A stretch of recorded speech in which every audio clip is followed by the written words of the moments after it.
time to heal and feel, be real. You just gotta take your time, unwind and chill.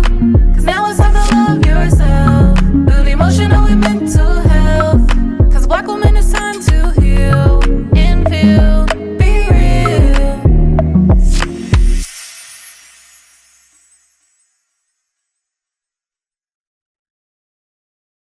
Hey y'all, we're back with another episode of Black Woman Healing Podcast. And to get us started, we are going to start off with our This or That segment. So mine's is focused on fashion, being I'm getting ready to prepare for my Paris trip / Amsterdam / London, where all the fashion girlies are. I've been thinking about my fashion style and I don't know what it's called. I'm like in between streetwear, but also in between, like, I guess it's called Frenchy wear is what I recently discovered. And so I kind of mixed the both of those together. And so Frenchy wear is like the frilly dresses and the a lot of like white tops that are like form fitting, but also like flary at the bottom. It's mainly all the like flary stuff, which I seem to like for whatever reason. I didn't even realize that. And so my this or that is, are we picking streetwear or what's another one? I don't know. What's another one I can give y'all? I guess streetwear or Frenchy. Which one are y'all picking? Yeah. Which one stands out for y'all? Yeah. Because I'm like in between. I'm trying to pick one myself, but it depends on the day. I would say streetwear for me if those are the two options. I'm not too much into the frilly, but I do like a white top. I do like the form fitting and like I love like what is it called? Like a bustier type top or like I'm forgetting the name of it, like a milkmaid top. I love milkmaid style tops, and I feel like that's kind of like adjacent to it, right? It is, yes. But I'm definitely more of a streetwear on my day to day, right? Yes. Yeah, I agree. I think streetwear just because I'm going to push for comfortability, and for some reason I just feel like with the frilly, I just feel like it's in my way. Like move, like even this right here has like a little flat. I'm like, okay, like just like let's not do too much. I don't want too much going on, and then I'm thinking of like sometimes stuff that's like form fitting. I can explain it. It just doesn't feel as comfortable sometimes versus like streetwear is just given like ready for anything. Like if I'm going to like move around a little bit, I'm ready. If I'm going to you can dress up streetwear too, so I'm going to say streetwear. Myra, it sounds like you about to give them both in Paris, but what would you say? I mix both of them, but I've been more into like my streetwear bag, and that's why I'm really trying to push all my friends to take this trip with me to Tokyo, because I'm going with the empty suitcase so I can buy up all their streetwear because they do it the best. So I love streetwear. It's bomb. Really quick though, you do know in Tokyo that like the sizing is different. I keep seeing videos about how like I am huge over there, obese, and like even you're small. You're like, hold on, you're a little thick, and so that's something to keep in mind. Like as you take your bag over there, that like the sizing here is very different. Definitely. Yes. That's why I'm taking someone that has gone to Tokyo multiple times with my close friends. So whoever want to come with us, my friends that are listening, we're going to take my friend Candace. This will be her like 4th time, and she has family there. So we're good. She's going to teach us how to shop. That's amazing. Yes. Okay, yes. Candace. Yes. All right, y'all. So I'm going to go ahead and introduce SaVonne. SaVonne is the owner of Aya Paper Co. So before we jump in, I want to tell y'all that I personally love to shop with Aya Paper Co. It is a company that was founded in 2019 by SaVonne Anderson, who has joined us today, while she was working full-time as a graphic designer at a New York contemporary art museum.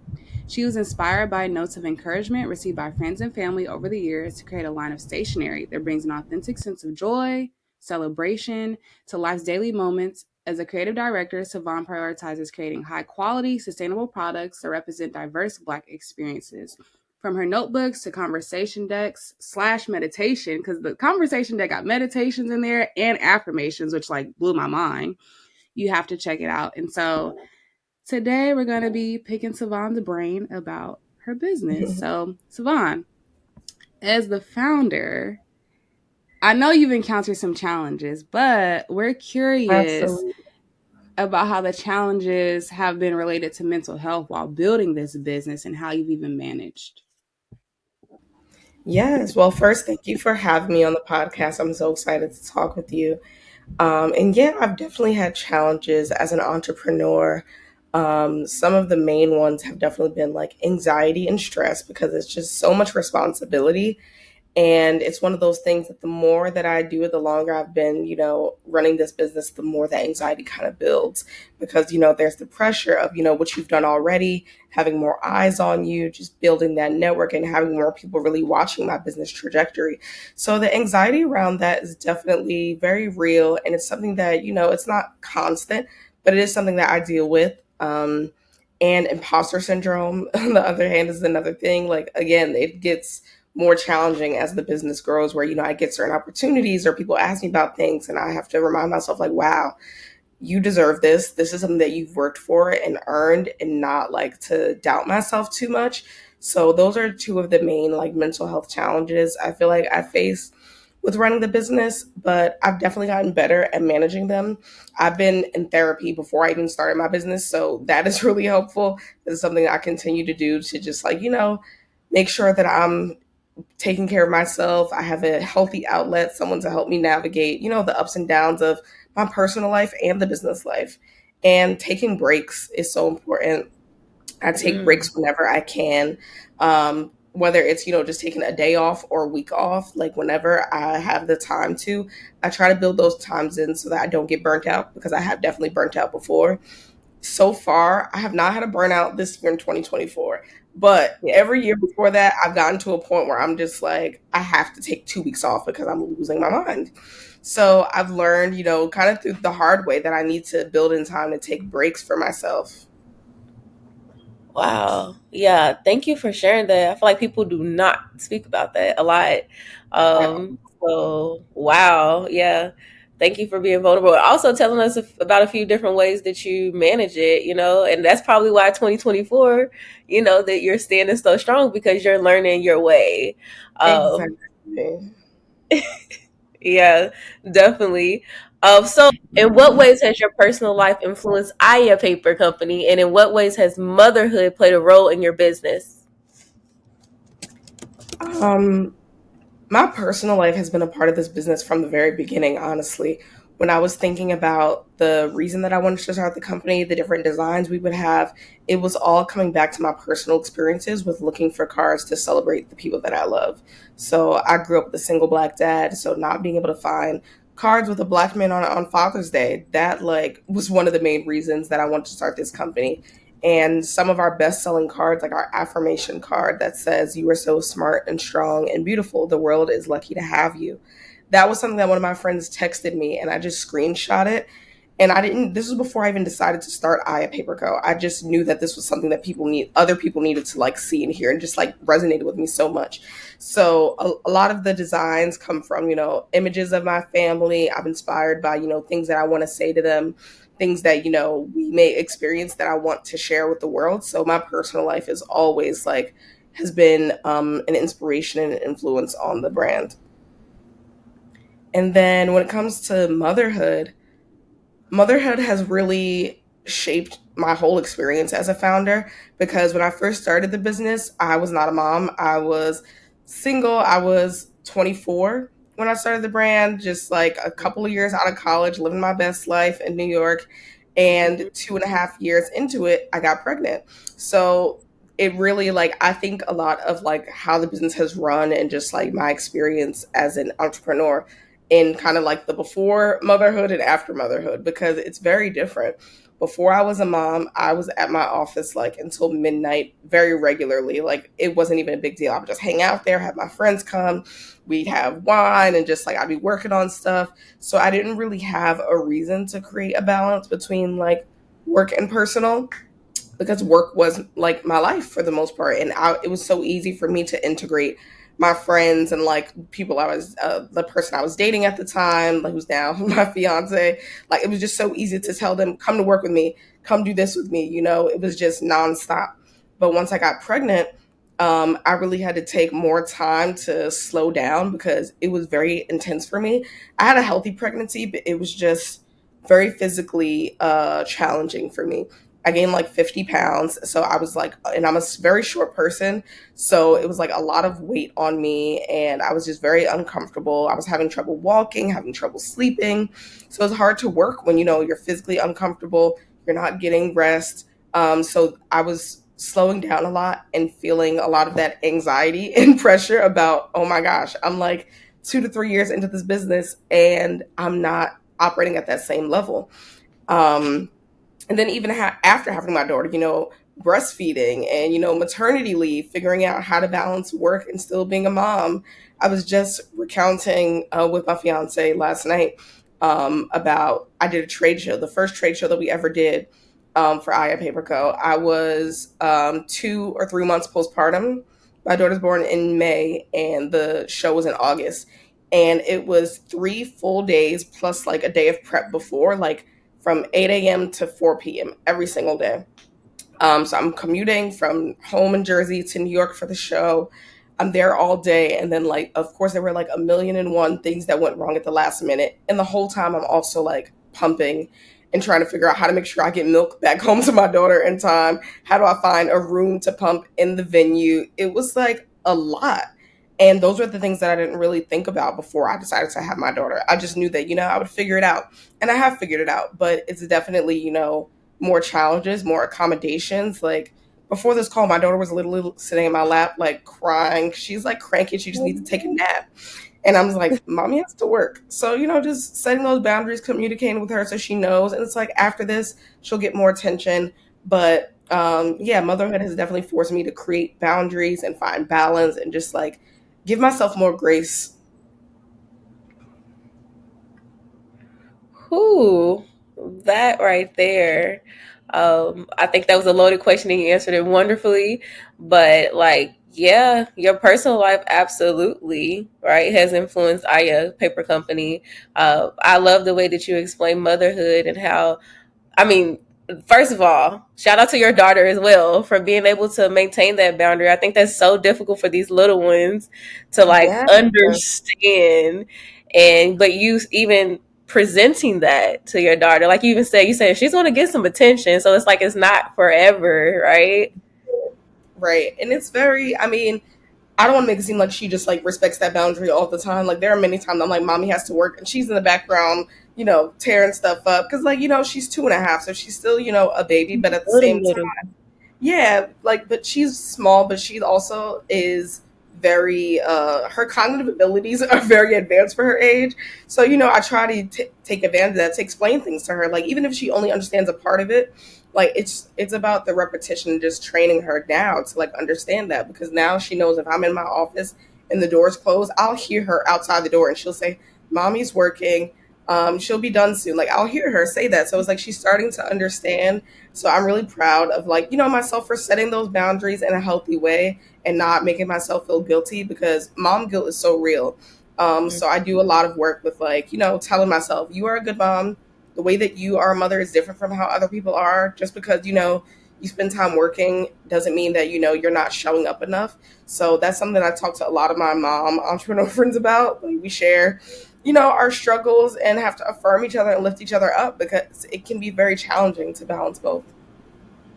Yes. Yeah, shout out to y'all. So when you think about your brand over time, how has the mission grown? It's very interesting how much the brands evolve from like, what you initially think it's going to be. When I first started my company, I knew that, like I mentioned before, that I wanted to kind of fill this void of not finding products that really looked or sounded like me and the things that I wanted to convey to the people that I loved. So that was important, but I was also spending a lot of time explaining to potential customers the fact that we're a sustainable brand. So talking about our impact on the environment and how we are low waste and using recycled paper. So I was really framing us as a sustainable brand. So I was challenged, I think, with balancing those two things. Like, am I going to highlight the diversity and like the representation or the sustainability? And now I've gotten to this point, years later, where I've gotten a much clearer idea, because I've realized that like my customers really appreciate that the representation more than anything. Like when they see products that look like them, that feel, like something they've experienced before, that is what makes them want to buy from the company. And it's also not just about the products, it's about me and the story and everything that we stand for. So I think that, when I first started out, I didn't think that I would be the face of the brand. I just wanted to make these products that I really loved and put them out into the world. But over the last 5 years, I found that, the brand kind of has taken a life of its own. And that's what I've allowed it to do, just like going with the flow. I'm a very intuitive person. So I just kind of follow my instinct with a lot of things. So like I said, going from, we're still going to be sustainable, but the messaging is going to be about the representation. We also do a lot of work in the community, giving donations to local organizations that are doing work to promote sustainability in our communities, and even just to like make life easier for our target audience. Like that's something that is really important to me, is thinking about Aya as like a vessel to do better work in the community and to like provide for the community in ways that in whatever ways feel, possible for us, So like I said, sometimes that's like donating greeting cards for Mother's Day for, kids to send to their moms in a local school, because, we want the moms in our area to feel appreciated and valued, even if, their child can't afford to go out and buy them a fancy gift, or even if that's for the holidays, using our extra proceeds during, our peak season to donate to a toy drive so that these children can enjoy the holiday season regardless of, their background, so that, parents can feel a little bit of relief. So those are all things that are really important to me, and something that I didn't really think about when I first started the brand. But as we continue to grow and reach more success, I just wanted to make sure that I was always paying it forward and pouring back into the community that supports us. I absolutely love that. And so before we go into our next question, I want y'all to go on our Instagram and scroll all the way down to when we first started, because around the time that you were starting, we were getting started too. And so you were one of the business. I used to try to highlight businesses, and you're the ones I kept coming back to, because you were ahead of the wave in that your products were showcased to me at a time where when I was buying notebooks, I didn't see any Black women on them. And so when I saw it, I was like, whoa, I've never seen this before. Now we see it a little bit more, but when you had it, it was usually like you see like a quote or something like that. And so when I saw it, I was like amazed. And so, like I said, if y'all scroll all the way down, you'll see that Aya started in a time where we kind of got started. And so you'll see that transformation that's changed. And so now I'm kind of curious, what's been one of your favorite reviews from a customer who has bought your products, or if there's one that stands out for you? I just appreciate every single review, because like, for someone to feel so impacted by a product that they wanted to go and like make sure that they told that to other people, or like other people could read it, like that just means a lot to me. Because you don't have to, I write reviews for places, but not a lot. Only when I feel like, okay, I really need to let people know, because this was just so impressive to me. So I don't take for granted any of the reviews. We have over 300 reviews on our website, and I'm just like so grateful, first and foremost. But one of the reviews that I always come back to was from a family. I don't even know who these people are, but they left a review talking about how they purchased this pack of greeting cards to share with, I think it was their great aunt or something. She's like in her 90s and hard of hearing. So phone conversations are very hard for them. Like they want to keep in contact with her because she's far away, but it's hard for them to talk on the phone. She can't hear what they're saying. So they wanted to get these cards to write and like mail to her, so that they can like make sure that she feels appreciated and loved in a way that she can receive, because they can't necessarily say it all the time. And that was I just really love that review, because it shows like the impact of greeting cards in a way that we don't. Some people think, well, oh, I can just send a text or I can just send an email, but it's like, that's not accessible for everyone. And it also doesn't have the same impact. So whether it's someone that's like, very young or very old, like I just love how our cards are helping people to connect with the people that they love in a way that feels authentic. So that's a review that I really love. Yeah, that was for our gratitude card set. So that has like 4 different cards with just like different, really authentic and like sentimental messages of gratitude. So one of them is, "I'm so grateful to have you in your life, in my life." Yeah. I'm going to repeat that. One of them says, "I'm so grateful to have you in my life." Another one says, "Thank you for being you.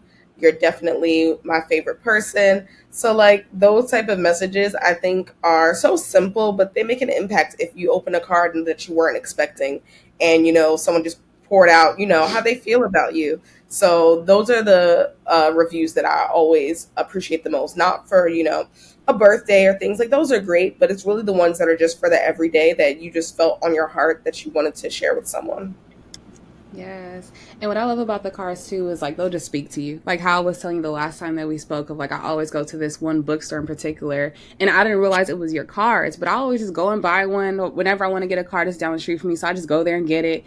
And then something told me just flip over the back and I was like, wait, what? I did not make that connection. So I think that What I love store that is about the it? cards too. They just speak to you. Reparation Club. Oh yes, I love Reparations Club. They are one of my favorite stockists. Honestly, I'm glad I did get to visit because I'm on the East Coast, but I was in LA. That was I think no, that was last year. Yeah, last April I was in LA, and I made a point. Like I drove out of my way to go there during the hours where they were open because I just like had to go in person. So I appreciate them having our cards in their shop so much. Yes. Yes. Yeah, so you have given us some personal pieces, some inspirational pieces, a lot of great things already. But if you had to give a takeaway for our listeners, it could be anything, what would you say? Mm.